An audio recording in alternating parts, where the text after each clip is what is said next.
Hello everyone. So in our previous lectures, we have covered about the physical features of India in two components of it, like the Great Walls of the Northern and the Northern Plains. Okay. So now we are going to cover about other factors of the physical features of India, starting with the peninsular India. Okay. So remember one thing, the peninsular India is comprised of 5 things basically, named as Central Highlands,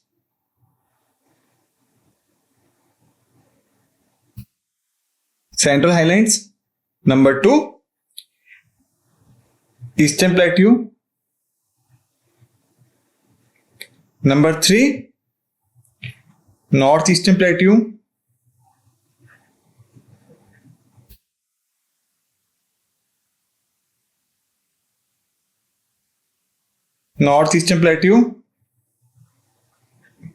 number 4,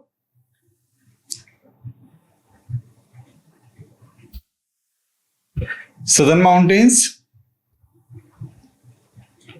then number 5, which is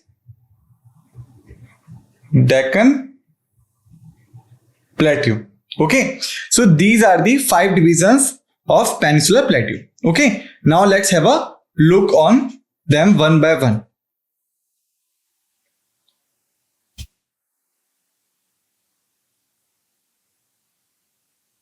First is Central Highlands, which also comprise the 5 components in it: A, B, C, D, and thereafter E. First component is Aravalli Hills. Second is Malwa Plateau. Third is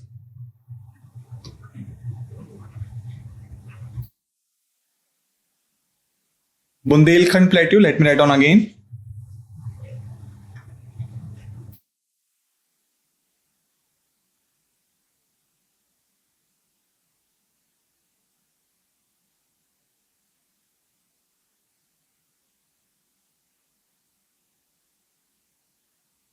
Bundelkhand Plateau.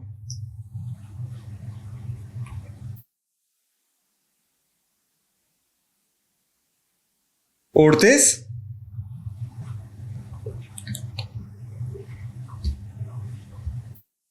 Vindhyachal, and the fifth is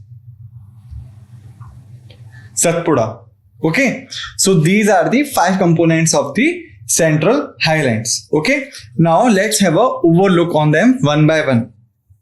First is Aravalli Hills. Aravalli Hills lies in Rajasthan, Haryana, some part of Western Delhi.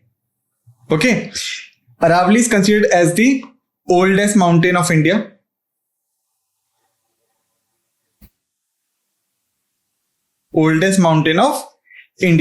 Okay, maximum portion lies at Rajasthan, thereafter Haryana, and some part of Aravalli lies at Delhi. Okay, got it?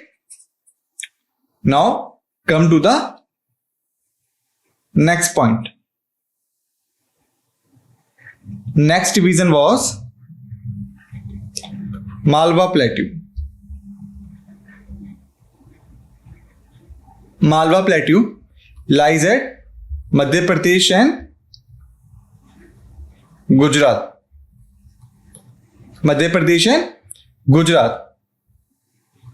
And Rajasthan also. Okay.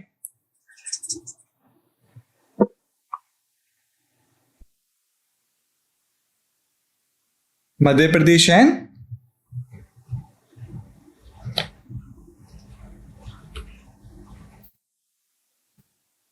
Rajasthan.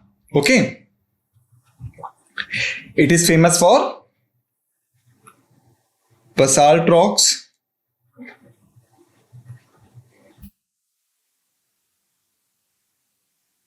and the famous rivers are which flows through Malwa Plateau Chambal, Betwa, बानस, Kali and Parvati. So these are the famous rivers flow through Malwa Plateau. Now come to the next point. Next was Bundelkhand.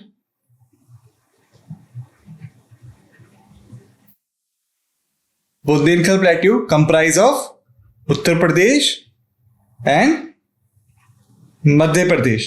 Okay. Comprise 7 areas or city from Uttar Pradesh and 6 areas and cities from Madhya Pradesh. In total comprise of 13 areas. Got it? Now write down the famous rivers flows from Bundelkhand. They are Ken and Betwa.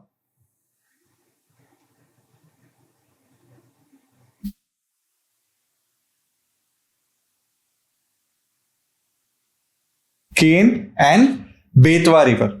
Got it? Now come to the next one.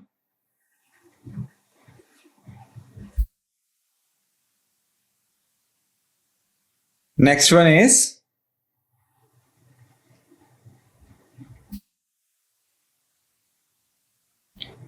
Vindhyanchal.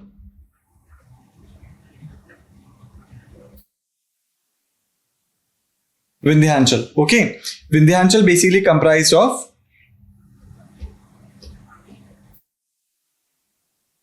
Uttar Pradesh, thereafter Madhya Pradesh, thereafter Gujarat, then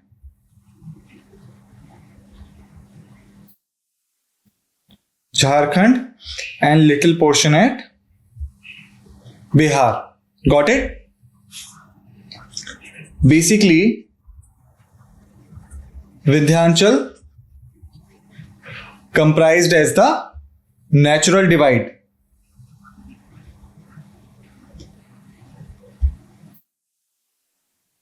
Natural divide between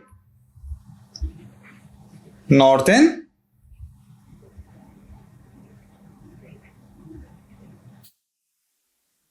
South India. Okay. So Vindhyanchal basically considered as the natural divide between North and South India, and it's comprised of areas like the Uttar Pradesh, Madhya Pradesh, Gujarat, Jharkhand, and little portion at Bihar. Okay. Now come to the next point.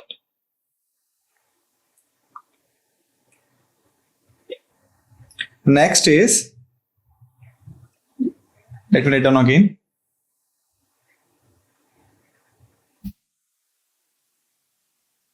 Satpura range.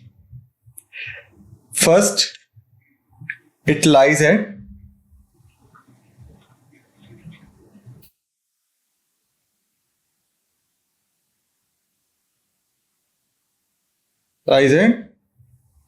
south of Vindhyanchal. Lies at south of Vindhyanchal, and the famous rivers flow from here are Tapi and the Narmada. Okay. So here we have covered the Central Highlands and the 5 divisions of the Central Highlands. Now come to the next division, which was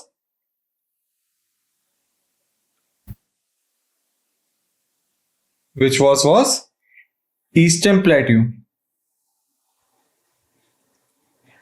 Eastern Plateau also comprised of 3 areas named as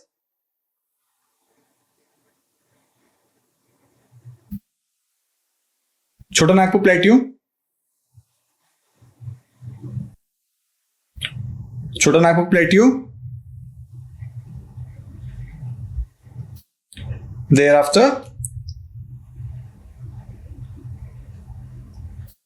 Chhattisgarh Plateau.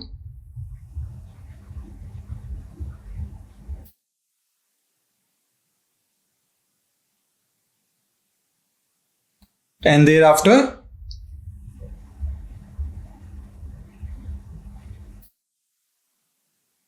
Dankaranya Plateau.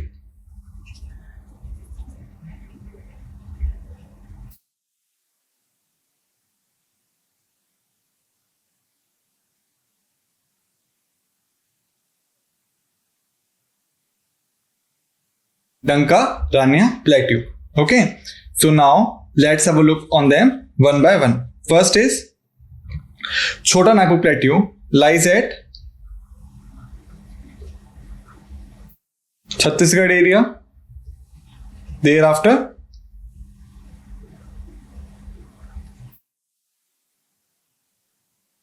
Central Jharkhand. Thereafter, Bihar.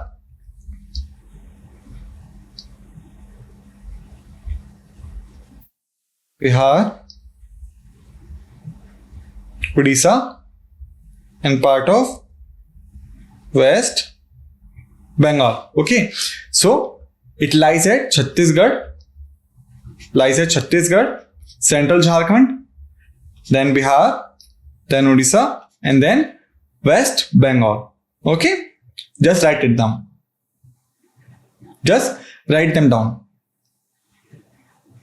Okay, now come to the next point. Basically, Chota Nagpur Plateau is very famous for its minerals, and it is a home of various minerals like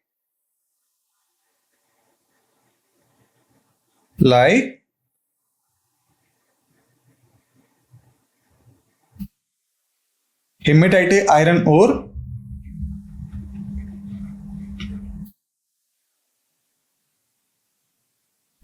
bauxite coal, and limestone. Sorry, it's not bauxite basically. It's a bituminous.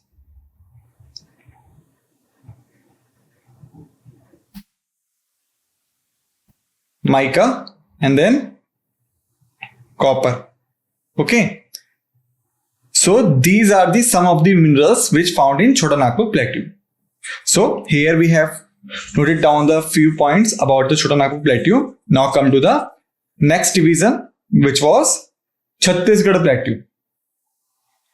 Okay.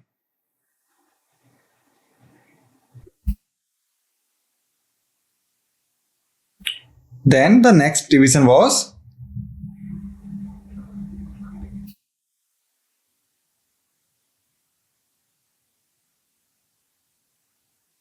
Chhattisgarh Plateau. Okay. So basically, the Chhattisgarh Plateau comprised in the Chhattisgarh. Okay. And it is also called as Mackal Range.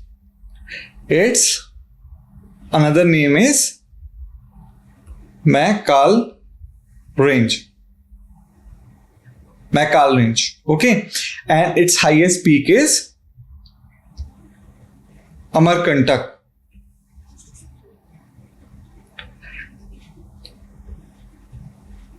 Amarkantak,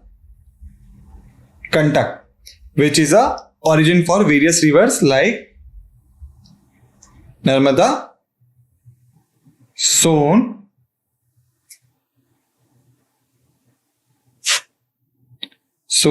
and Mahanadi.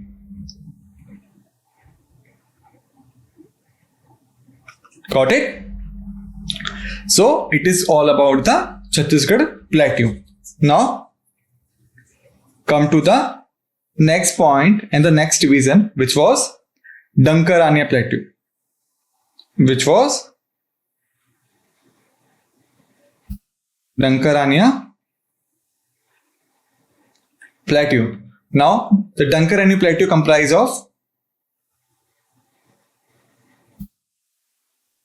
Jharkhand, then Odisha, then Maharashtra, then Andhra Pradesh. So it's basically comprised of number 1 Jharkhand, number 2 for Odisha. Okay, so it comprises of these areas. Got it?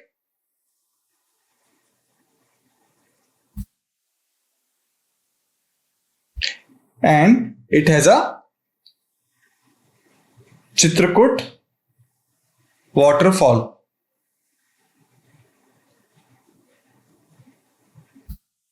which is compared with the Niagara Falls. Got it? So it is all about the Dunkarania Plateau. And here we have finished the Eastern Plateau. Now come to the third division, which was the Northeastern Plateau. Northeastern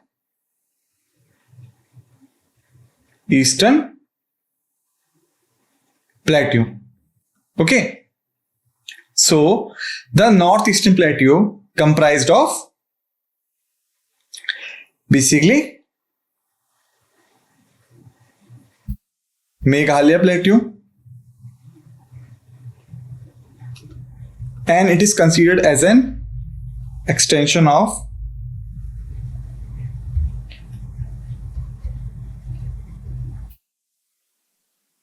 Chota Nagpur Plateau. Chota Nagpur Plateau. Basically, it is considered as if the Chota Nagpur Plateau is here, then the Chota Nagpur Plateau extended to the northeastern side, which we called as a Northeastern Plateau or the Meghalaya Plateau. It comprises of 3 areas, 3 hills: Garo Hills, Jaintia Hills, thereafter Khasi Hills. Okay, and the world's highest rainfall place called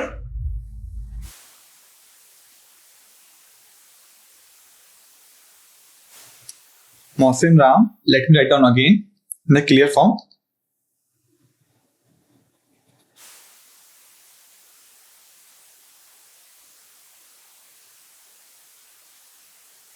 Mausim Ram also lies in Meghalaya Plateau. It is the world's highest rainfall receiving place. Okay, so here we have finished the Northeastern Plateau as well. Now come to the next division, which was the Southern Mountains. The fourth divisions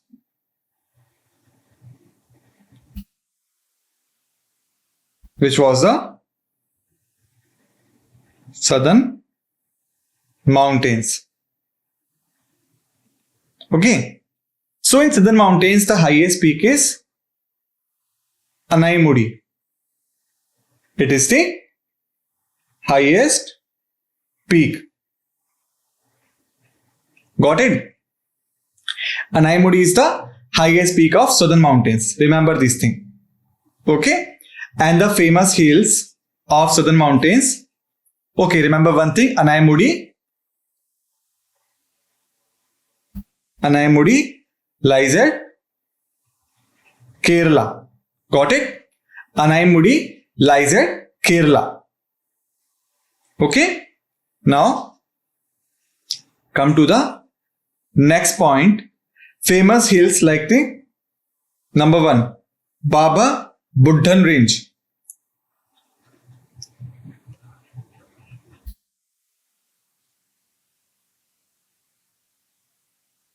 Baba Buddhan Range, it is very famous for coffee production. coffee production lies at Karnataka. Okay, so Baba Budan Range is a part of Southern Mountains and famous for coffee production, lies at Karnataka. Okay, now come to the next famous hill, which is called as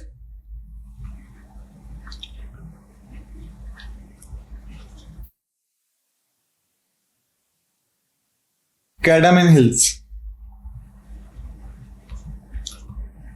or you can say Ilahi Malai.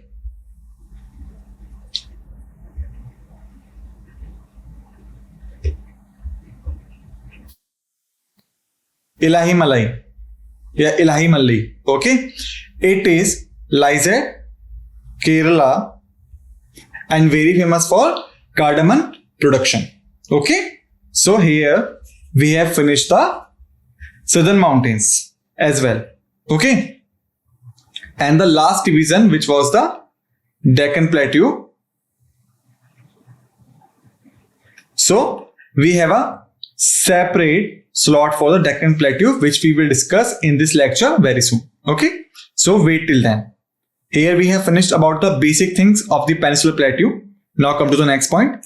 Key features. Plateau consists of hard, igneous and metamorphic rocks and rich in minerals. As I have told you, Chota Nagpur Plateau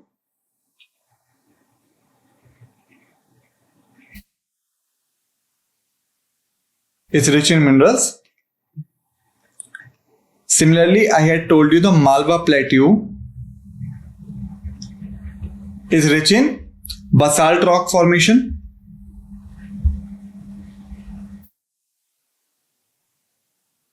Basalt rock formation and the areas of Bundelkhand, then Vindhyachal is very famous for metamorphic rocks. Got it? So here remember these points.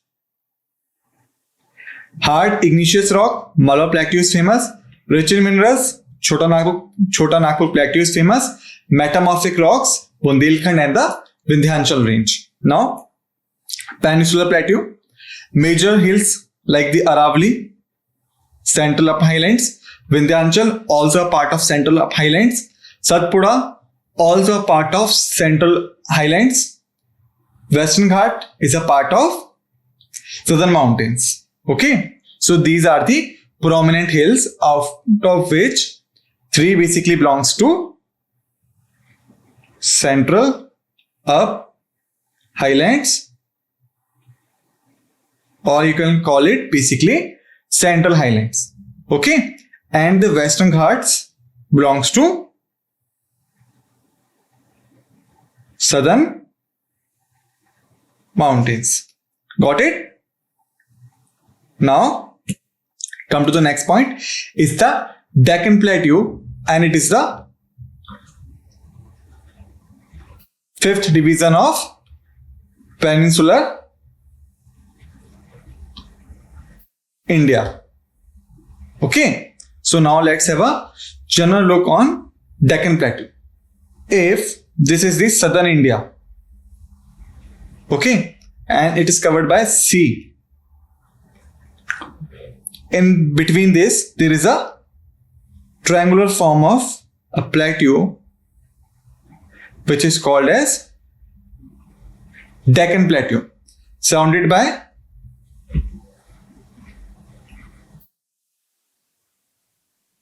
Western Ghats, and here are Eastern Ghats. Okay, and in mid there is a Deccan Plateau. Got it? Now remember one thing. Deccan Plateau includes fertile black soil regions of Maharashtra and Madhya Pradesh. Got it? And how does the black soil formed? Because of lava activities, or you can say volcanic activities.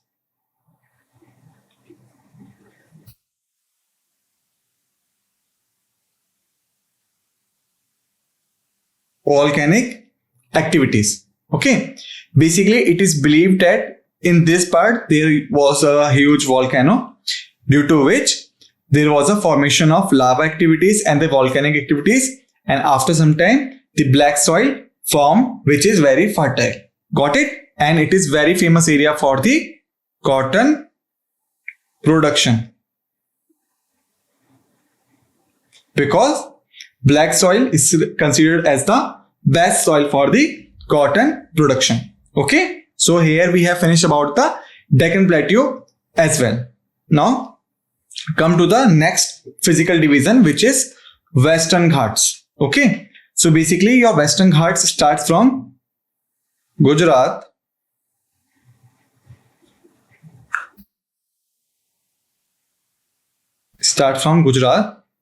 and at Kerala. Okay.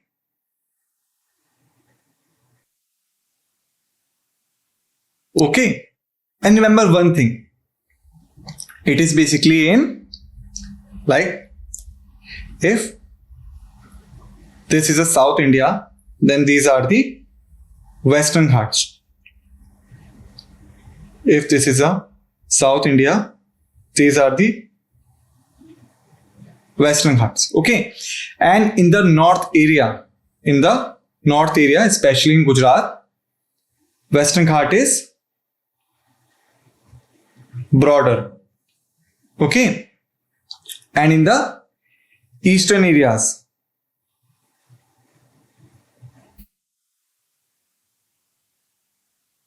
in the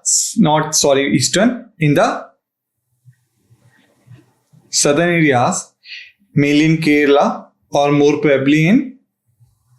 more specifically in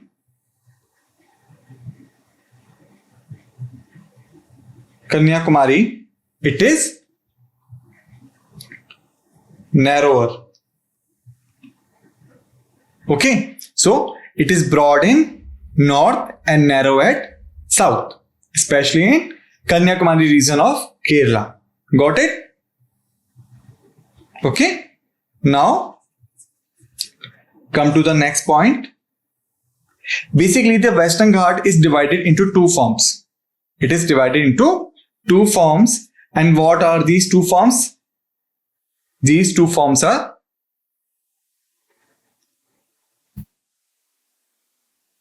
Konkan region. Second is a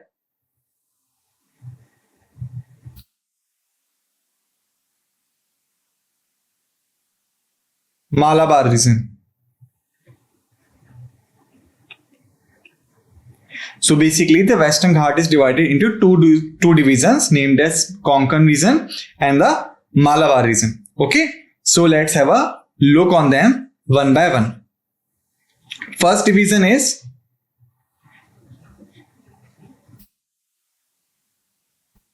Konkan region. It's basically start from Gujarat,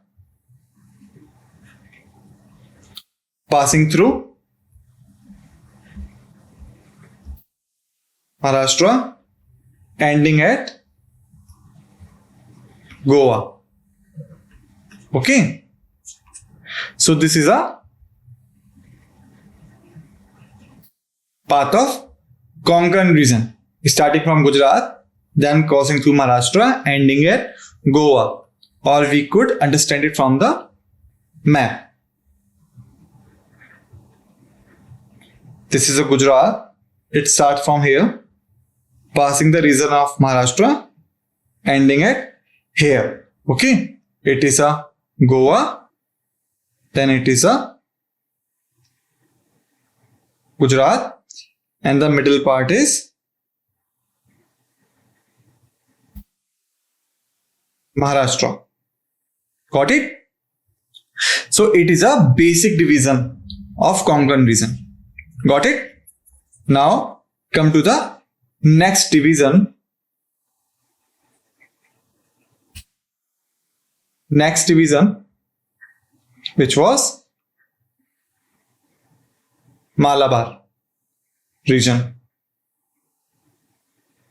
Okay. So the Malabar region starts with Goa, crossing the Karnataka,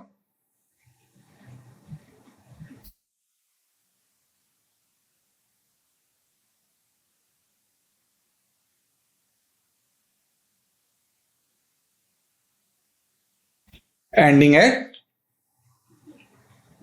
Kerala. Okay, so it is a Malabar division. Let's understand it from map. This is a Goa. This is a Kerala.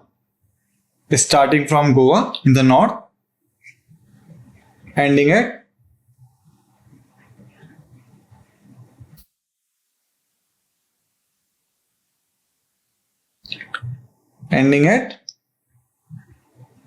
Kerala in the south and passing through Karnataka in the middle. Got it? So here we have looked upon the Western Ghats. Okay? And remember one thing here. However, I will explain it to you later, but I'm just giving you an overview of these things.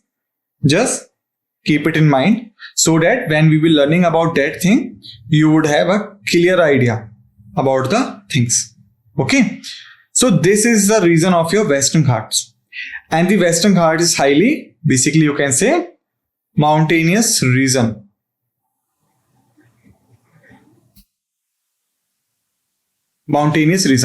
So and this side is Arabian Sea. This side is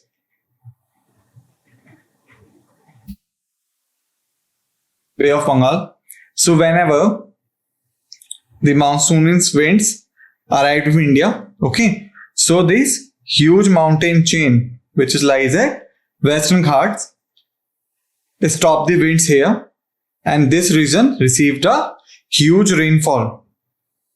Huge rainfall.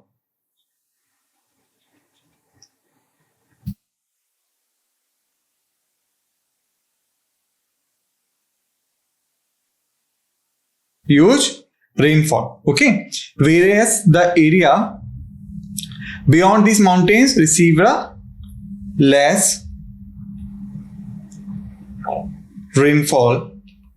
Got it? So just take a overlook on this thing. Okay, in the Western Ghats, this is a mountainous region, so it breaks the air, monsoonal air at here, and this area received a huge rainfall, whereas the area lies beyond these mountains received a less rainfall. Got it? Now come to the next point. Key features. The Ghats are a UNESCO World Heritage Site known for their rich biodiversity and the lush forest. The Western Ghats serve as a natural barrier, preventing the monsoon winds from reaching the Deccan Plateau. The same thing which I have told you so far, that the Western Ghats are basically the mountainous region, and this is a Deccan region. So the winds are getting stopped here, and the Deccan region receive a less rainfall. Got it? So same thing is right down here. Okay, and because there is a good amount of rainfall, this area is rich in biodiversity and the lush forest. Also you can call them evergreen or semi-evergreen. Okay, so let me write down again.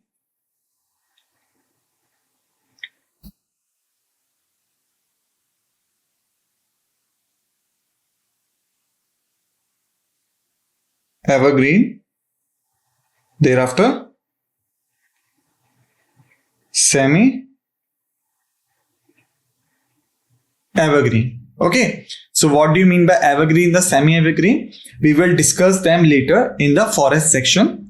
just right now remember the things that the Western Ghats is a UNESCO World Heritage Site because it is good in rich biodiversity and the lush forest because of the huge amount of rainfall. And due to this, it has a evergreen and the semi-evergreen forest. Now the Eastern Ghats. Okay.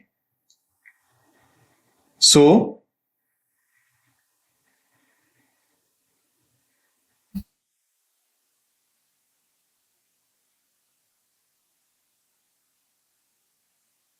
if this is a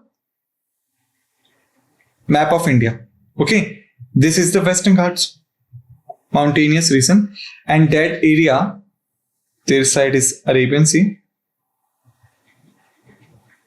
this side is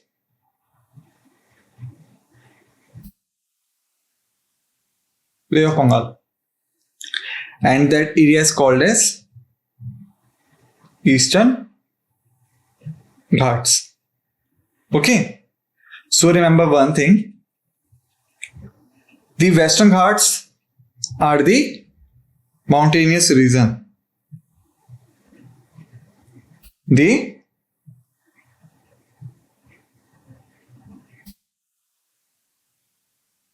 Western Ghats are the mountainous region, whereas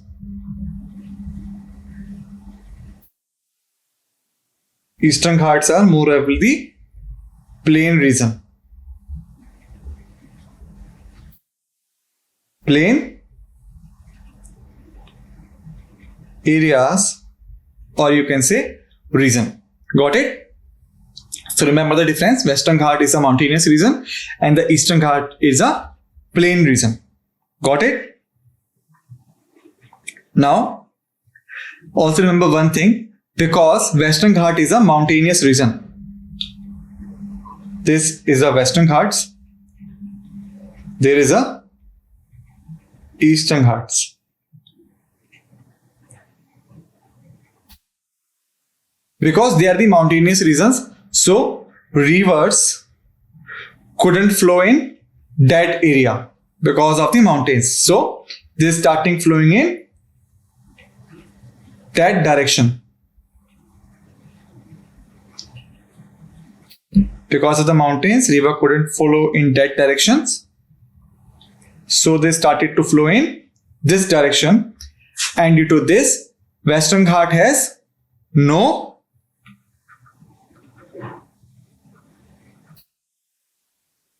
delta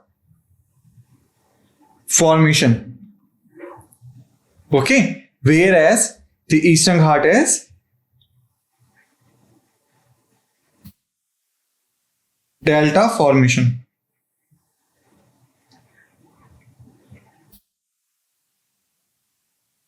Delta formation. Got it? Now, the question is, what do you mean by delta? What do you mean by delta basically? So,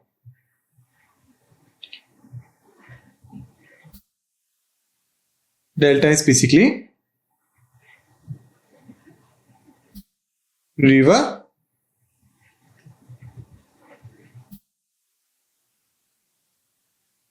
reposition, or you can say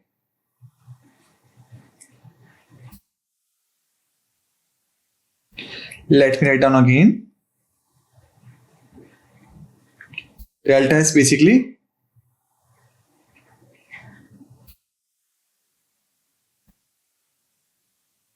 river deposition or the settling of the sediments of the rivers. Okay, we will discuss this delta also in a depth when we will discuss about the reverse drainage system parts.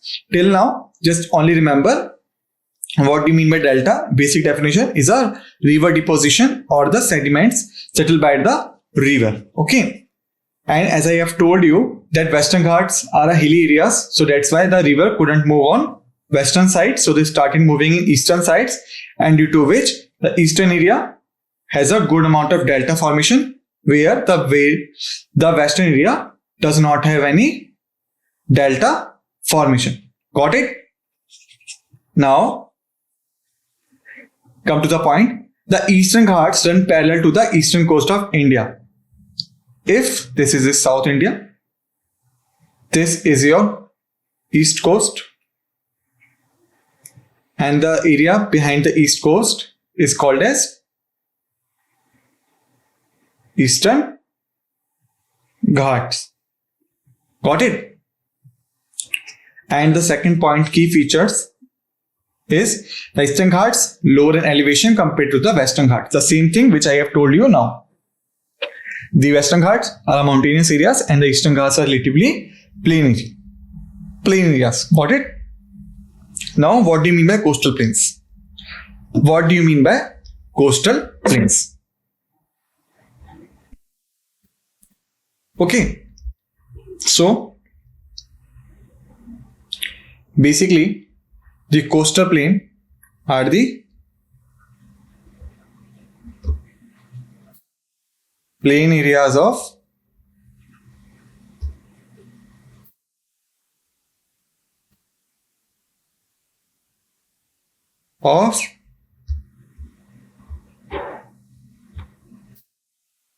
low elevation.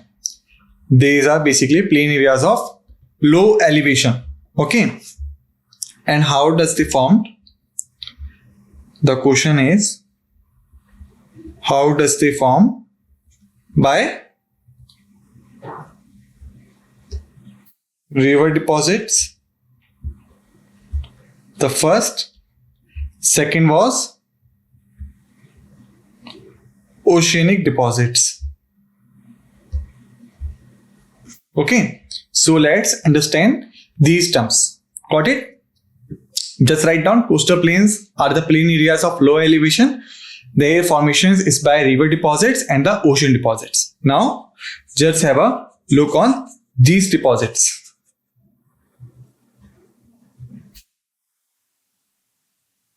Alright. The first is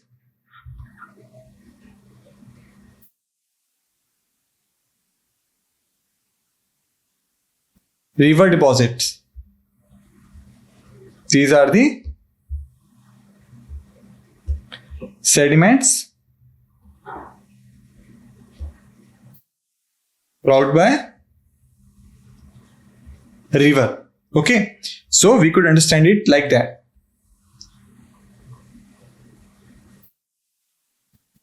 If this is the southern India and this is the Arabian Sea and this is the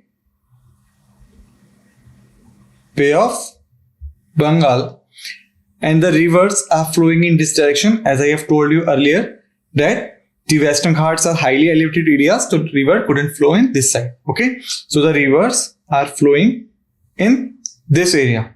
Okay, so after some time at these points, the rivers get down into the oceans, and these points are basically called as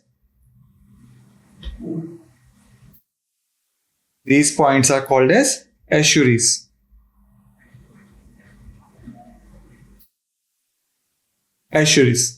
Okay, so river get down into the oceanic water at some point. Okay, so before getting down into the oceanic waters, they started settling down the sediments which they brought. So they are coming from the ground areas, from rocky areas, from soil areas, and from plain areas. So they are brought down various particles of these areas, and before getting merged into the oceans, they drop this area at the coastal areas, and due to this, the coastal plains are formed. Got it? It's a first formation method. River deposits. Now, come to the second point, which was the oceanic deposits. Second point was the oceanic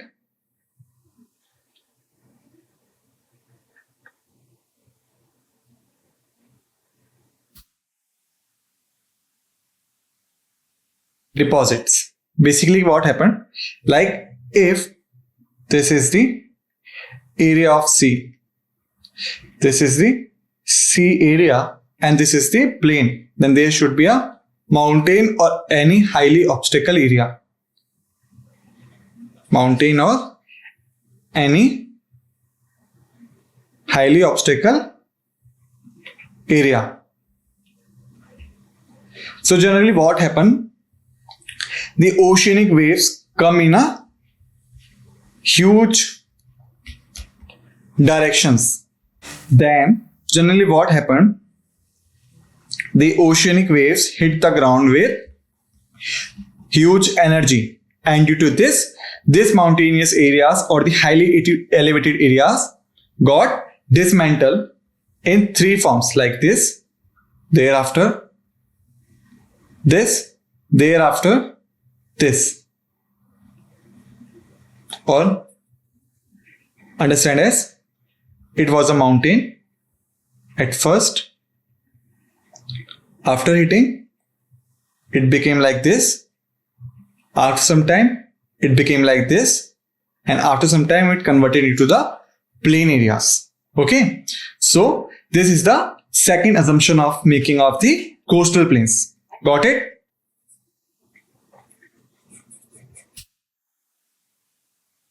So this is about the coastal plains of India. Now come to the next point.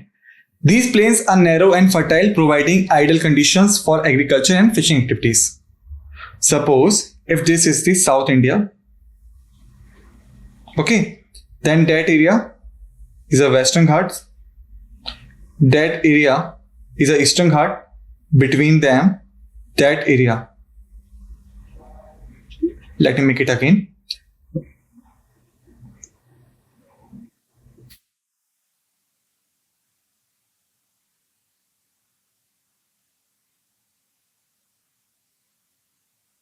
That area is a Western Ghats, that area is a Eastern Ghats, and the middle area is a Deccan Plateau. Okay, Western Ghats, Eastern Ghats, Deccan Plateau. Got it? And the area lies between it,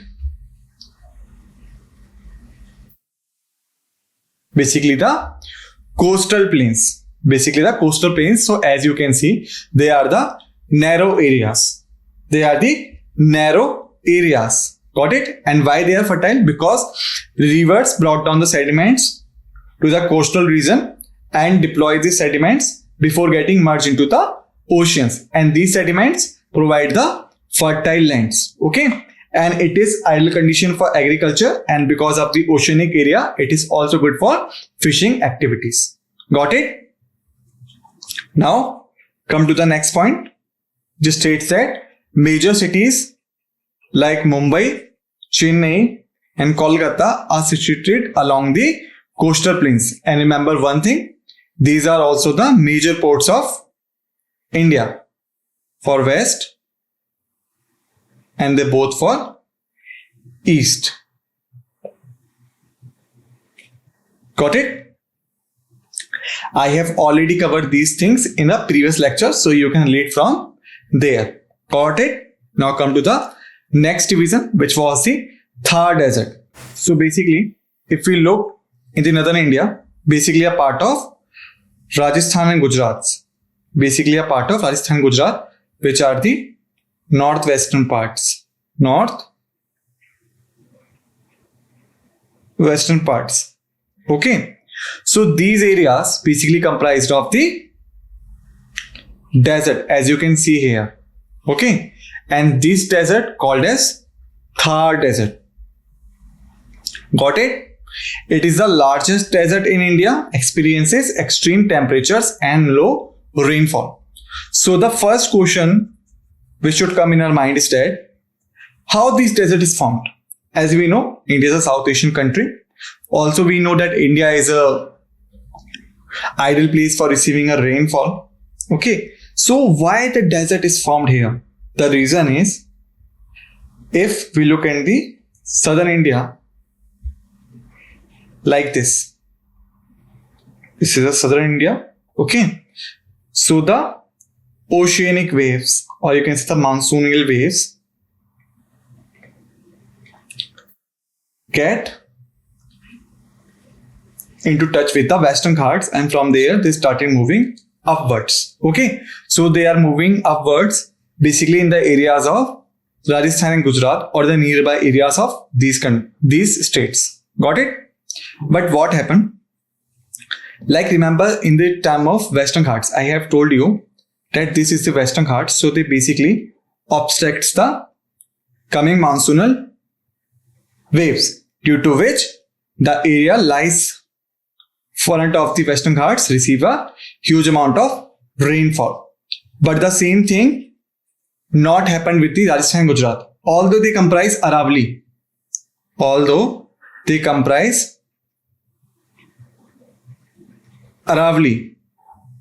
in the part of Gujarat and in the part of Rajasthan. Got it? But what basically happened? The Aravalli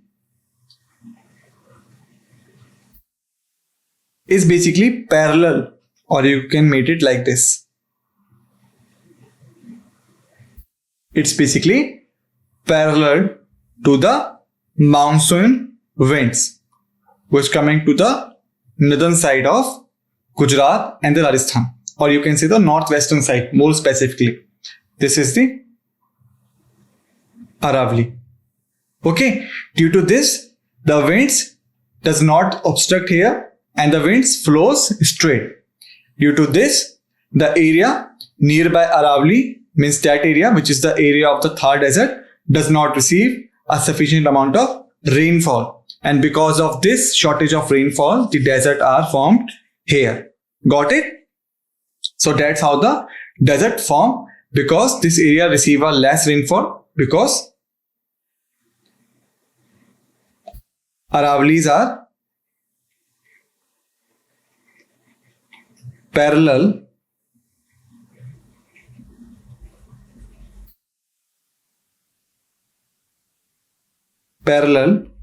to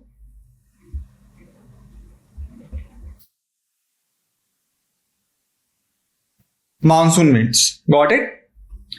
Now, our last part is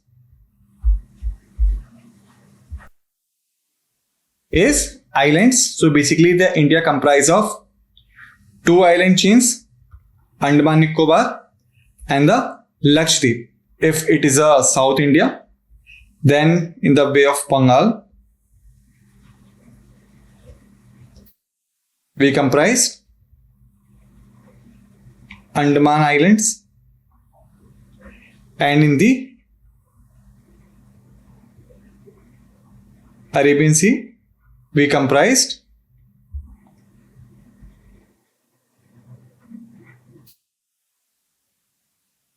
let me make it again in the clear form.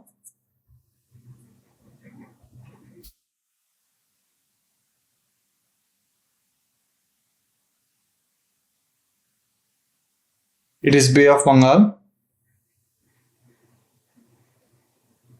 We have Andaman group of islands.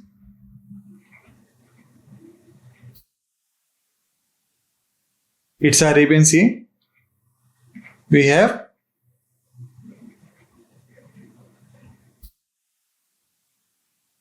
Lakshadweep Islands. Okay.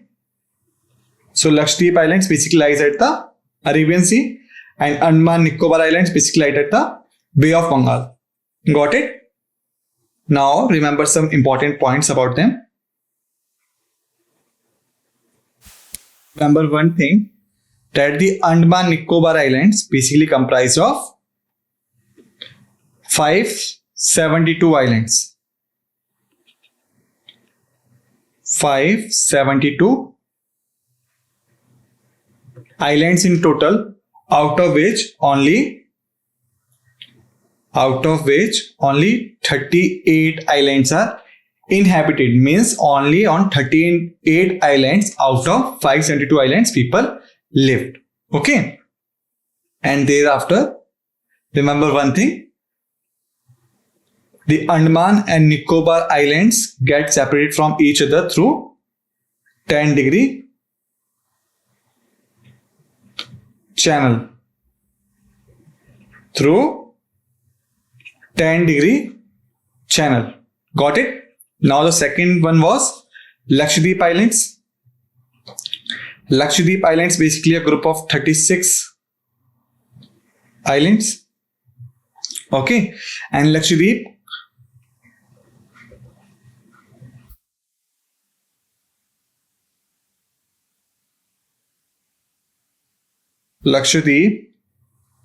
gets separated from Minicoy Island by 9-degree channel. Okay, so just remember these points. So we have covered the physical features of India, and we will start with the drainage system of India in our next lecture. Till then, thank you.